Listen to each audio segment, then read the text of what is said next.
প্রিয় অষ্টম শ্রেণীর শিক্ষার্থীবৃন্দ, তোমাদের চতুর্থ সপ্তাহের তৃতীয় অ্যাসাইনমেন্ট প্রকাশ হয়েছে। আজকে তোমাদের সামনে চতুর্থ সপ্তাহের তৃতীয় অ্যাসাইনমেন্টের ইংরেজি এর একটি নমুনা উত্তর নিয়ে এসেছি। সো লেটস স্টার্ট, চলো শুরু করি। প্রথমে আমরা দেখব তোমাদের কি করতে বলা হয়েছে। বলা হয়েছে changing assertive sentence into interrogative, অর্থাৎ অ্যাসার্টিভ সেন্টেন্সকে ইন্টারোগেটিভ সেন্টেন্সে পরিবর্তন করতে বলা হয়েছে। সেটা হচ্ছে এক্সারসাইজ অ্যাট পেজ 143, 143 পৃষ্ঠার এক্সারসাইজ। আরেকটা বলা হয়েছে suppose you visited a place last year, মনে করো তুমি লাস্ট ইয়ারে একটা জায়গায় ভ্রমণ করতে গিয়েছিল, সেই সম্পর্কে একটা প্যারাগ্রাফ লিখতে বলা হয়েছে। তো এখন আমরা চেঞ্জিং সেন্টেন্সটা দেখব। প্রথমটা হচ্ছে it was a great sight, এটা ইন্টারোগেটিভ হবে wasn't it a great sight. দ্বিতীয়টা হচ্ছে no one can tolerate this, আমরা জানি নো ওয়ানের পরিবর্তে হো বসায়, তাই হো বসানো হয়েছে, তারপর বাকি অংশ প্রশ্নবোধক চিহ্ন। Nobody salutes the setting sun, nobody এর পরিবর্তে আমরা জানি হো বসে, তাই আনসারে হো স্যালিউট দ্য সেটিং সান বসানো হয়েছে। তারপর হচ্ছে গালিভার কুড হিয়ার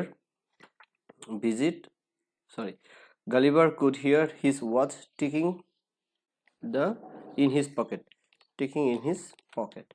এটা কোয়েশ্চেন হবে could not Gulliver hear his watch ticking in his pocket. তারপরে হচ্ছে it is useless to cry over spilt milk, এটা ইন্টারোগেটিভ কি হবে isn't it useless to cry over spilt milk. তারপর হচ্ছে 6 নম্বরটা হচ্ছে the beauty of nature is beyond description, তার ইন্টারোগেটিভ হবে isn't the beauty of nature beyond description.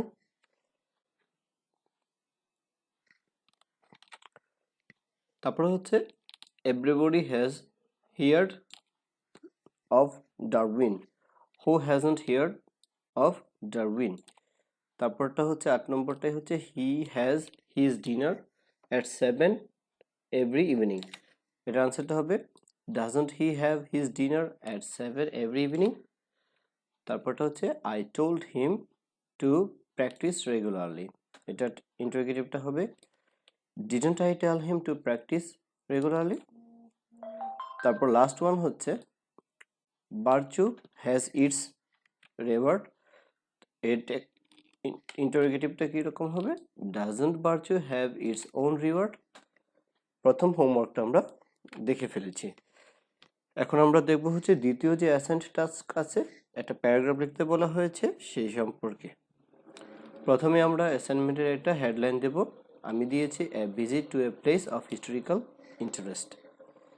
চলো শুরু করি, দেখি। Man is not satisfied with what he has seen and known, অর্থাৎ মানুষ কখনোই সন্তুষ্ট হয় না সে যা দেখেছে এবং সে যা জেনেছে।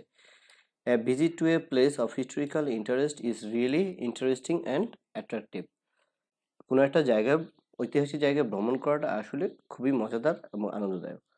Dhaka is a place of historical interest, Dhaka হচ্ছে একটা ঐতিহাসিক জায়গা। If the visit takes place in any place of historical interest, it becomes really enjoyable one with educative value, অর্থাৎ কোনো একটা জায়গা ভ্রমণ করা, ঐতিহাসিক জায়গা ভ্রমণ করা তার একটা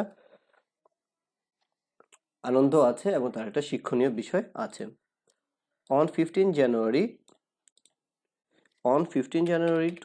2019, I along with some my friends decided to go to Sabar to see National Memorial, অর্থাৎ 15 জানুয়ারি 2019 সালের 15 জানুয়ারি আমি আমার বন্ধুদের সাথে ন্যাশনাল মেমোরিয়াল সাভারে যাওয়ার সিদ্ধান্ত নিলাম।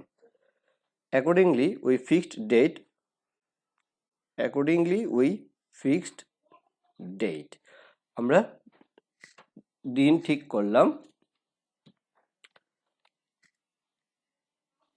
and started our journey, এবং আমাদের যাত্রা শুরু করলাম from গাবতলী to সাভার, গাবতলী থেকে সাভারের দিকে at 10 PM, 10টার সময়।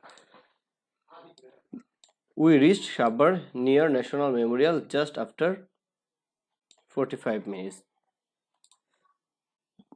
সরি, এখানে PM হবে না, এখানে AM হবে।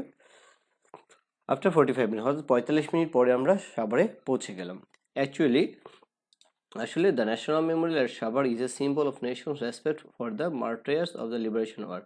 প্রকৃতপক্ষে জাতীয় স্মৃতিসৌধ, সাভারের জাতীয় স্মৃতিসৌধ হচ্ছে শহীদদের জন্য জাতির সম্মানের একটা প্রতীক অফ দ্য লিবারেশন ওয়ার, স্বাধীনতা যুদ্ধের।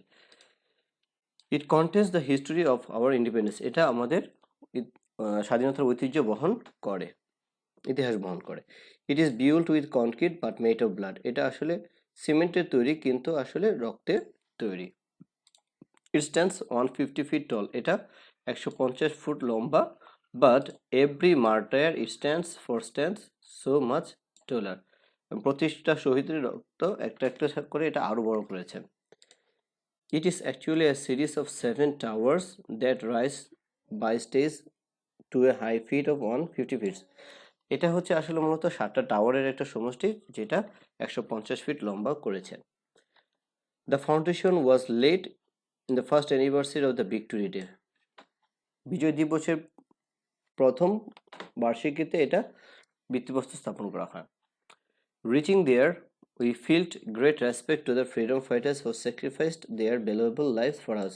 সেখানে যে আমরা শহীদদের প্রতি সম্মান দিলাম, যারা তাদের জীবন ত্যাগ করেছিল আমাদের জন্য। we took some snacks